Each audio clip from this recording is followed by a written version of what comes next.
Hello मेरे प्यारे साथियों, आप सब कैसे हो। आप सबका आपके अपने यूट्यूब चैनल मीणा जी स्टडी पॉइंट पर हार्दिक स्वागत है। दोस्तों, डेली करंट अफेयर्स में आज की लाइव 1 दिसंबर 2025 की समसामयिक करंट अफेयर जो कि आने वाली सभी एग्जाम में, रेलवे हो चाहे एसएससी हो चाहे बैंक हो, किसी भी एग्जाम में आती है। करंट अफेयर्स जरूर आती है और अपन करंट अफेयर्स की तरफ चलते हैं 1 दिसंबर 2025 की। तो पहला क्वेश्चन है प्यारे साथियों, सभी दोस्त शेयर कर दीजिए। पहला क्वेश्चन है कि निम्न में से किस दिन हर साल विश्व एड्स दिवस मनाया जाता है। कौन सा दिवस है? एड्स दिवस है। एड्स की फुल फॉर्म क्या होती है? Acquired immuno deficiency syndrome. किस वायरस से होता है? एचआईवी वायरस से होता है। एचआईवी की फुल फॉर्म क्या होती है? Human immuno virus. Human immuno virus की वजह से एक्वायर्ड इम्यूनो डेफिशिएंसी सिंड्रोम होता है और ये कब मनाया जाता है? 1 दिसंबर को मनाया जाता है। ठीक है, अगले क्वेश्चन की तरफ चलते हैं। अगला क्वेश्चन है, निम्न में से किस देश को सबसे ज्यादा ऑटो के साथ इंटरनेशनल मैरीटाइम ऑर्गेनाइजेशन काउंसिल में 2026-27 के लिए फिर से चुना गया है। अंतरराष्ट्रीय मैरीटाइम जो संगठन है उसकी काउंसिल के लिए 26 और 27 यानी कि 26-27 के कार्यकाल के लिए भारत को अधिकतम वोटों से फिर से चुन लिया गया है। अगला क्वेश्चन है कि एशियाई विकास बैंक, एशियन डेवलपमेंट बैंक, ठीक है ना, किस राज्य की ग्रामीण और जलवायु सुरक्षित सड़कों के लिए $400 मिलियन की स्वीकृति दी है। तो महाराष्ट्र राज्य की ग्रामीण परिवेश में गांवों का विकास करने के लिए, गांवों की सड़कें बनाने के लिए महाराष्ट्र सरकार को एशियन डेवलपमेंट बैंक, इसका मुख्यालय कहाँ है? मनीला, फिलीपींस में इसका मुख्यालय है। उन्होंने क्या दिया है? $400 मिलियन की स्वीकृति राशि दी है। अगले क्वेश्चन की तरफ चलते हैं। अगला क्वेश्चन है कि महात्मा ज्योतिराव गोविंदराव फुले, महात्मा ज्योतिराव गोविंदराव फुले जी की कौन सी पुण्यतिथि थी 28 तारीख को? तो कौन सी थी? 135वीं पुण्यतिथि थी उनकी। अगला क्वेश्चन की तरफ चलते हैं। निम्न में से कौन global brand of the year जीतने वाली बनी पहली इंडियन रम बन गई है?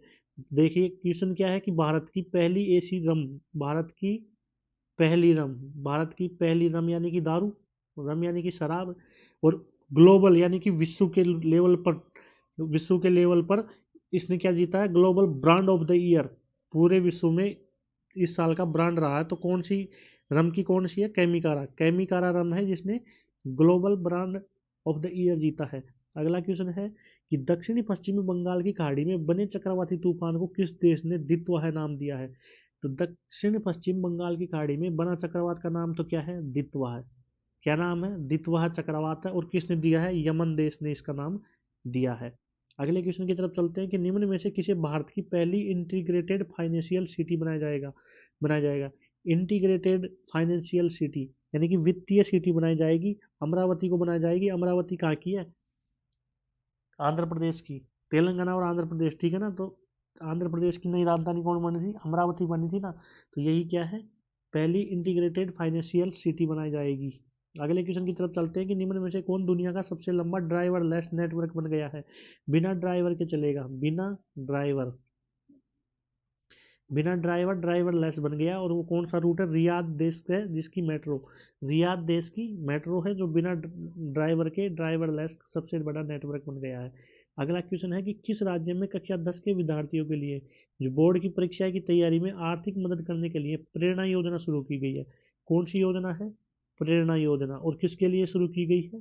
किसके लिए शुरू की गई है? 10th क्लास के स्टूडेंट के बच्चे जो, मतलब उनकी आर्थिक मदद करने के लिए की गई है। कौन से राज्य में की गई है ये? आसाम राज्य में की गई है, ठीक है ना। कौन से राज्य में? आसाम राज्य में।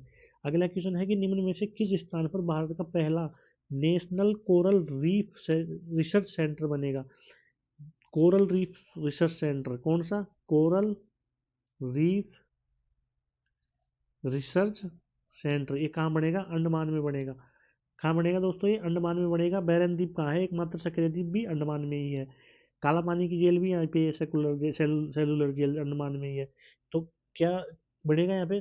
देश का पहला, भारत का पहला नेशनल, राष्ट्रीय लेवल पर कोरल रीफ रिसर्च सेंटर बनाया जाएगा। कहाँ पे? अंडमान में।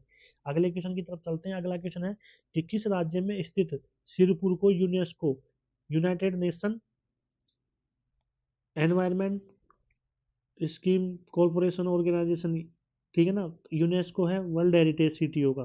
किसका है ये? वर्ल्ड हेरिटेज सिटियों के लिए इसको टैग प्रदान करता है। तो ये छत्तीसगढ़ के अंदर क्या है? सिरपुर, सिरपुर एक स्थान का नाम है जिसको यूनेस्को वर्ल्ड हेरिटेज में टैग प्रदान करने के लिए कोशिश की जा रही है। अगला क्वेश्चन है कि निम्न में से किस देश में दित्वा है साइक्लोन के जवाब में भारत ने ऑपरेशन सागर बंधु लॉन्च किया है? दित्वा है कहाँ आया है? दक्षिण पश्चिम बंगाल में आया है। नामकरण किसने दिया है? यमन देश ने इसका क्या दिया है? नाम दिया है। यमन देश ने इसका नाम दिया है। और उसके लिए जिससे नुकसान हुआ है, नुकसान किसको हुआ? श्रीलंका को हुआ। तो भारत ने श्रीलंका के लिए सागर बंधु, ऑपरेशन सागर बंधु चलाया गया है। ठीक है ना? क्या चलाया? ऑपरेशन सागर बंधु किसके लिए चलाया? श्रीलंका के लिए चलाया। किस कारण चलाया? दित्वा है तूफानी कारण। दित्वा का नामकरण किसने दिया था? यमन देश ने दिया था। अगले क्वेश्चन की तरफ चलते हैं। अगला क्वेश्चन है कि निम्न में से किसने आउटस्टैंडिंग अचीवमेंट कैटेगरी में Indian of the year, Bharat का भारत का कौन सा 2025 का कौन सा ऐसा आदमी है जिसने आउटस्टैंडिंग अचीवमेंट प्राप्त की है? तो मेरे प्यारे भाइयों, जयसा जी ने आउटस्टैंडिंग अचीवमेंट प्राप्त किया, क्योंकि ये निर्विरोध और सबसे कम उम्र के आईसीसी जो इंडियन क्रिकेट काउंसिल है उसका मुख्यालय दुबई में, उसके क्या बन गए? ग्रेग बर्कले के बाद में क्या बन गए? डायरेक्ट अध्यक्ष बन गए और निर्विरोध बने। ठीक है ना? अगले क्वेश्चन की तरफ चलते हैं। अगला क्वेश्चन है कि वर्ल्ड बेस्ट सिटीज इंडेक्स 2026 में किस भारतीय शहर को सर्वोच्च स्थान दिया गया है? भारत का बेंगलुरु जो शहर है इसको सर्वोच्च स्थान दिया गया है वर्ल्ड बेस्ट सिटीज इंडेक्स 2026 के अंतर्गत। तो मेरे प्यारे साथियों, आप सभी को यहीं तक आज की करंट अफेयर्स कंप्लीट हो गई है।